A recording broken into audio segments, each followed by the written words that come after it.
huu kama nusu saa iliyopita nilipokea simu, rafiki yangu mmoja ananiuliza kama naweza kuzungumza chochote kuhusu kombe la dunia.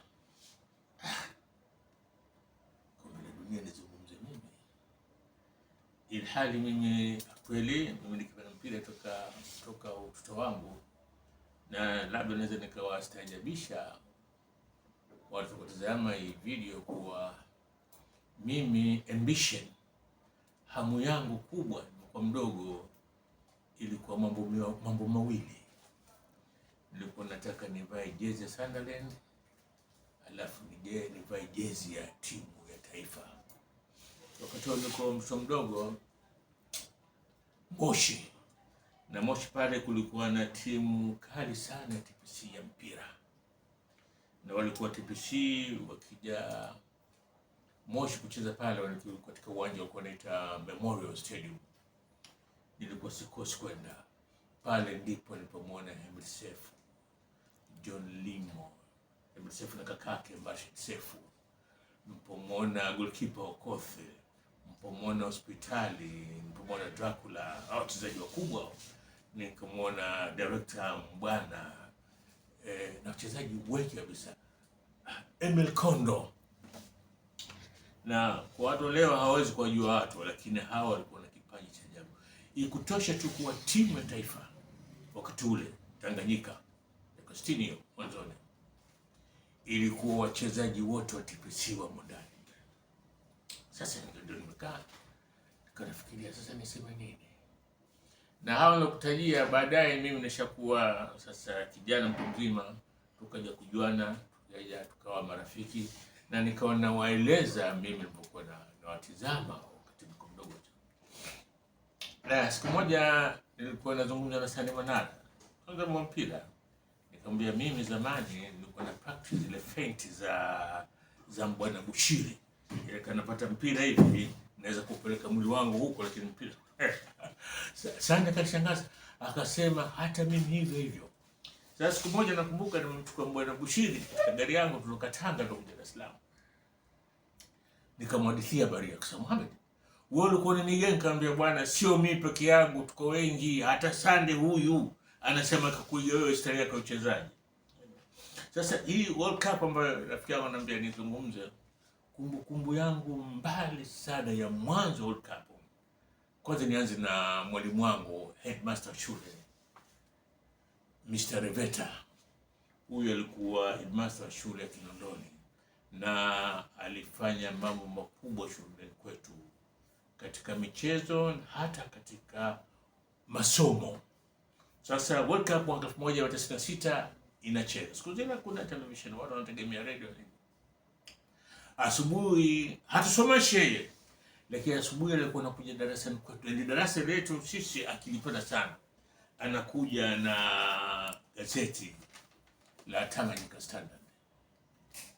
Anakuja pale anatusomea nini kilitokea jana katika kombe la dunia Uingereza, Wembley.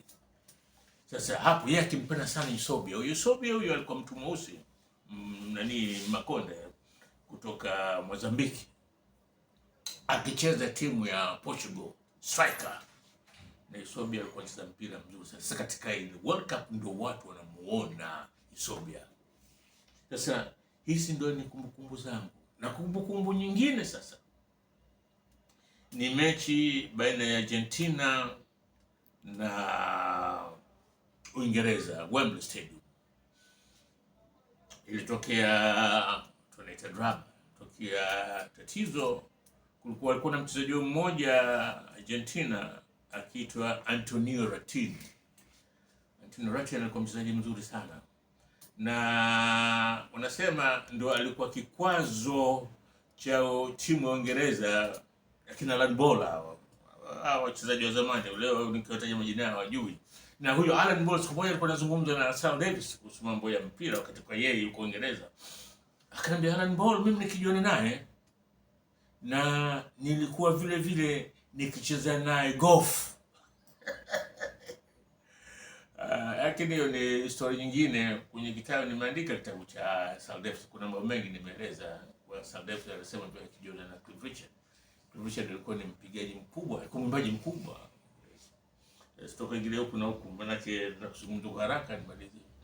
Sasa huyu Antonio Ratini alipewa kadi nyekundu. Na kadi nyekundu na alikuwa captain. Kadi nyekundu hii kapewa kwa sababu ya kucheza mchezo wa rafu. Na ilikuwa vurugu kidogo, lakini raha ilikuwa siku ya pili. Sasa mwalimu wetu anakija pale anatuhadithia nikitokea. Na ilikuwa siku ya pili kuwa magazeti ya Uingereza Antonio Ratini wakamchukia, wakawa wanamuita rat, yani panya. Lakini Waingereza wakashinda hii mechi. Wakashinda hii mechi kwa goli 1. Lakini kuna kitu kimoja nadhani kwenye mitandao inaweza kuwa mali itapatikana hii. Sikupata muda tu wa kutalii kwenye mitandao. Walipoanza mechi pale, walipoanza ile kwenye sport pale katika mechi inaanza,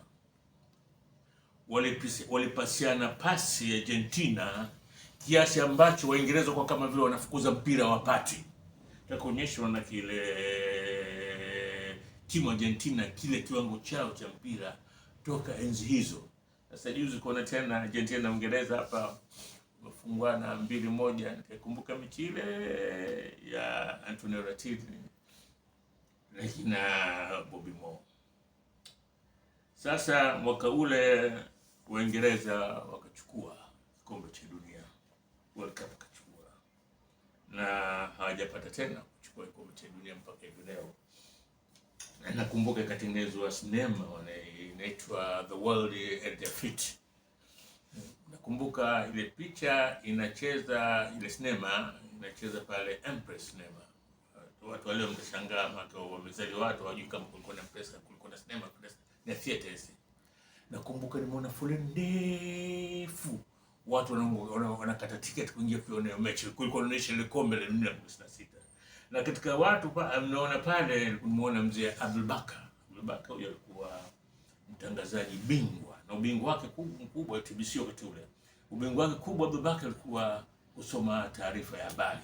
Unaweza kusema anasema, kumbe ana script mbele anasoma. Sasa haya mambo mpira ndio ninasema kuwa mimi niko na vision nije kuwa mchezaji, lakini nadhani kipaji kilikuwa kidogo. Sikufika mbali, nilisha kucheza mchangani tu. Na vile vile ilikuwa mamangu alikuwa anataka kucheza mpira. Mamangu atakaye niwe scholar, msomaji.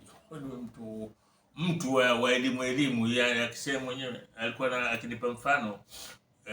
Wakati wao kulikuwa na wachezaji, kulikuwa huyu jina nilikumbuka kile kananiambia, wewe unataka kama Juma Mbimbi. Juma Mbimbi alikuwa katika wachezaji wakubwa wakati wao nadhani miaka 40.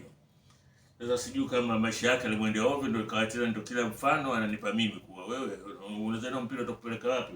Tukawe kama Juma Mbimbi.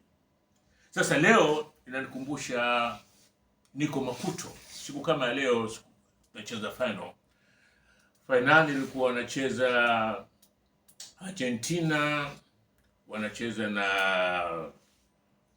na West German. Kombe uwanjani World Cup. Sasa mimi nilikuwa nakaa hotel moja inaitwa Rovuma. Hii ilikuwa ni hoteli ya hawa nani chama cha Mozambiki cha muziki nini? Frelimo. Sasa siku zile ni hotel kubwa lakini haina television ndani. Inabidi tumekaa kwenye hoteli chini pale tunatizama mechi, screen kubwa tunatizama mechi. Na watu wa Msumbiji wao wanasema Kiredo, ambaye ndio lugha ambayo wanazungumza Argentina. Kwa hiyo wao wanapendelea kuwa Argentina ishinde ile mechi. Lakini bahati mbaya ile mechi walishindwa, na wakati huo ndio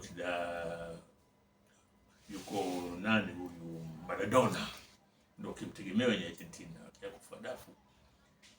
Dakika za mwisho kabisa patikana penalty, Ujerumani wakashinda ile penalty moja, kikombe kikaenda West Germany. na team manager wa timu ya Ujerumani alikuwa mmoja akimuita Kaiser Franz Beckenbauer.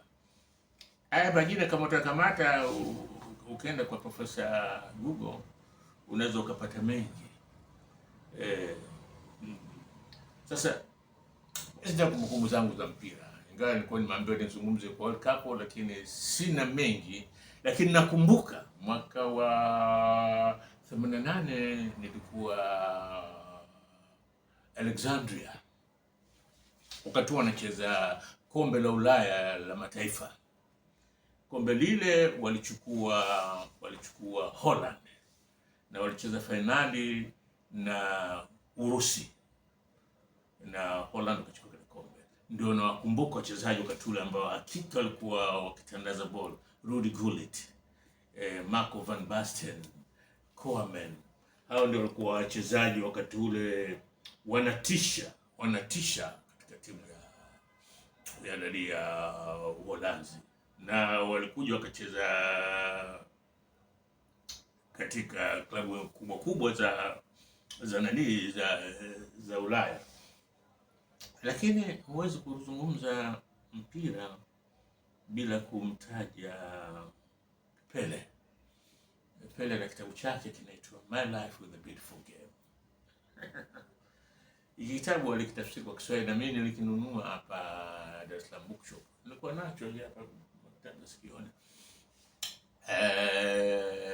Pele anasema katika kitabu kile, tunatoa nukundo na yona ndio muhimu mjue. Anasema Brazil watu wanapenda mpira, lakini sisi, anasema Brazil watu ambao tunaweza kushindana nao kupenda mpira ni Waingereza.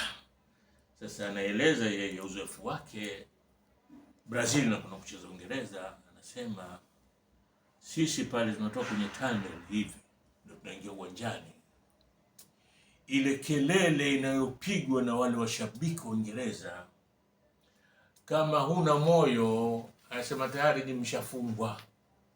Waingereza sema wanajua kushangilia timu yao. Anasema sisi Brazil huwa tunaziba masikio, hatusikizi zile kelele, na tukitaka kuwakomesha Uingereza, anasema sisi tukifikisha na mpira katika ile 18 yao pale, tuna namna zetu. Wa Brazil wana style zao za kucheza mpira, yani anaweza kupasiana hata pasi 12. Anasema pale tuna zile kelele zina taratibu zinashuka chini, kwa sababu wana hofu kwa dakika yote goli litaingia. Na katika kitabu kile anasema Pele, anasema mimi siku zote nilikuwa ninasema baada ya kumwona golikipa wetu ambaye alileta vikombe vingi kitwa Jamba, akaleta vikombe vingi Brazil, anazomewa na washabiki kwa sababu amefungisha kwa sababu bila shaka wakati ule tendo ule mpira unamtoa. Sasa mimi si nitakubali kuwa nikae kucheza mpira mpaka nifikie kuzomewa na washabiki. Hapana, hilo sintokubali. Sasa labda nieleze uzoefu wangu wa mpira. Mimi nimefika Uingereza mwanafunzi. Wales kwa Cardiff chini. Wales hawana mpira. Wana klabu ya mpira lakini hawana mpira. Wao mabingwa wa kucheza hii rugby. Na wameweza kuchukua kombe la dunia rugby. Na nakumbuka siku nimefika Cardiff, tena tuna bahati mara mbili. Mwaka 91 nimekuwa Uingereza, ilikuwa katikati ya mwaka. Hawa Arsenal walikuwa wamechukua kikombe cha wakati ule wakiita FA League. Kwa ligi ilikuwa hii kikombe cha sasa hivi nini nakiita Abdullah unakutaje kikombe cha sasa hivi cha nini? Premier League ilikuwa bado.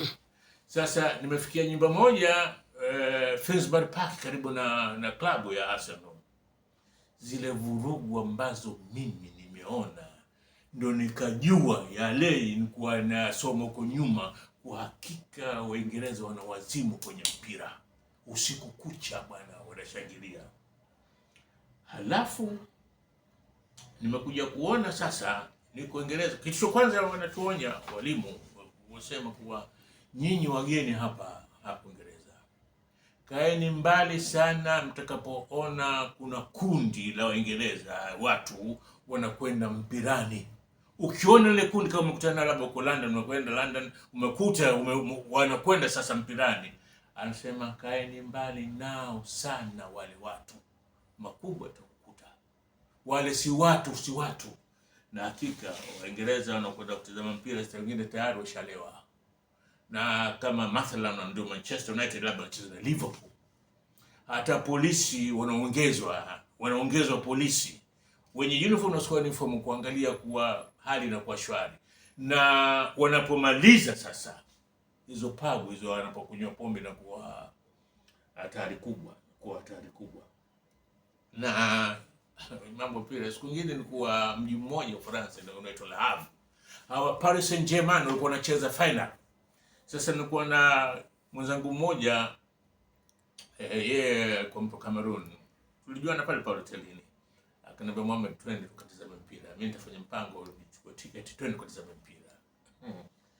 Lakini nasikitika kuwa sikuwahi kwenda kuona mpira, na nimekaa ndani Uingereza pale, sikuenda kuona mpira, na nilikuwa Glasgow kango tupenda mpira.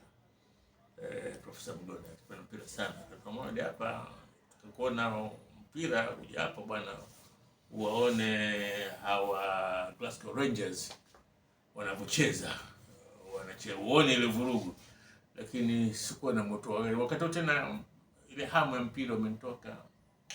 Sasa leo hapa tupo tunasubiri kuliona leo kombe la dunia finali, wanacheza Argentina wanacheza na Spain.